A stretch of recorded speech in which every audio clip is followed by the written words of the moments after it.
এক সন্তানের জননীর প্রেমে মগ্ন হয়ে চায়নার যুবক বাংলাদেশে ইসলাম গ্রহণ করে প্রেমিকাকে বিয়ে। বিস্তারিত দেখুন সিরাজগঞ্জ জেলা প্রতিনিধি শাকিল আহমেদের তথ্যচিত্রে হান্নান ইসলামের ডেস্ক রিপোর্ট। গার্মেন্টসের বায়ারের কাজে বন্ধুদের সাথে চায়না থেকে বাংলাদেশের গাজীপুরের কোনাবাড়ি এলাকার একটি পোশাক কারখানায় ঘুরতে আসেন চেংনাং নামে চায়নার এক যুবক।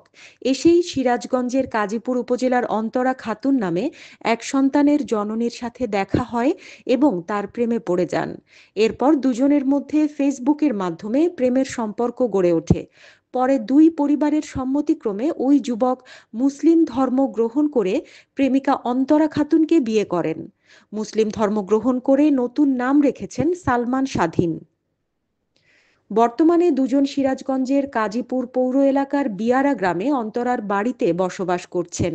ভিসা প্রসেসিং শেষে স্বামী স্ত্রী দুজনে চায়নার হুনান শহরে চলে যাবেন। অন্তরা খাতুন জানান, আমাদের একটা রেস্টুরেন্টে গিয়ে পরিচয় হয়। ওনারাও হয়তো ওনাদের কোনো কাজে আসছিল, আমিও আমার বসেদের সাথে আর কি রেস্টুরেন্টে গেছিলাম কথাবার্তা বলার জন্য। তো এখানে আর কি ওনার হয়তো আমাকে ভালো লাগে, তো এখান থেকে আর কি কোনোভাবে আমার নাম্বার সংগ্রহ করে আমার সাথে যোগাযোগ করার চেষ্টা করে। তো এক পর্যায়ে আর কি উনি আমাকে জানায় যে ওনার ভালো লাগে, আমাকে বিয়ে করতে চায়। 3 মাস প্রেমের সম্পর্কের পর পরিবারের সম্মতিতে চেংনাং ইসলাম ধর্ম গ্রহণ করেন এবং সেপ্টেম্বরের 22 তারিখে দুজনে বিবাহ বন্ধনে আবদ্ধ হন। এছাড়াও গত 5 মাস আগে অন্তরার পূর্বের স্বামীর সাথে তার ডিভোর্স হয়। 9 বছর বয়সী একটি মেয়েও রয়েছে অন্তরার। তবে এসব বিষয় খুব সহজভাবেই মেনে নিয়েছেন সালমান স্বাধীন ওরফে চেংনাং।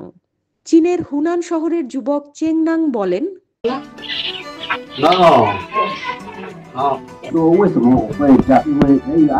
বলেছে আপনারা যদি আমার কাছে এটা জানতে চান আমি কেন অন্তরার সাথে আছি, তো আমি প্রথমত এটাই বলবো অন্তরার সাথে আমি আমার প্রেমের টানে আছি, কারণ অন্তরার সাথে প্রথম দেখা হওয়ার পর ওকে আমার ভালো লাগছিল। অন্তরার অতীত নিয়ে আমার কোনো ভাবনা নেই।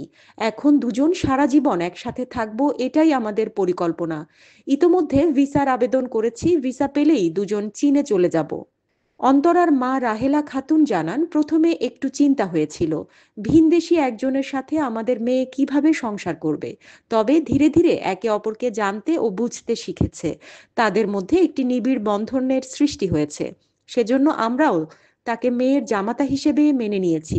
অভিভাবক হিসেবে আমরা খুশি হয়ে দোয়া করি তারা যেন সারা জীবন সুখে থাকে। কার জন্য রান্না করতেছেন?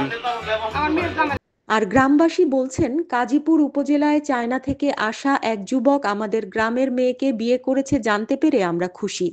ইন্টারনেটের আধুনিক যুগে এ ধরনের সম্পর্ক স্বাভাবিক। এতে চীনের সাথে আমাদের কাজীপুরের একটা ভালো সম্পর্ক গড়ে উঠবে। হানিন ইসলাম, সিএন বাংলা নিউজ ডেস্ক।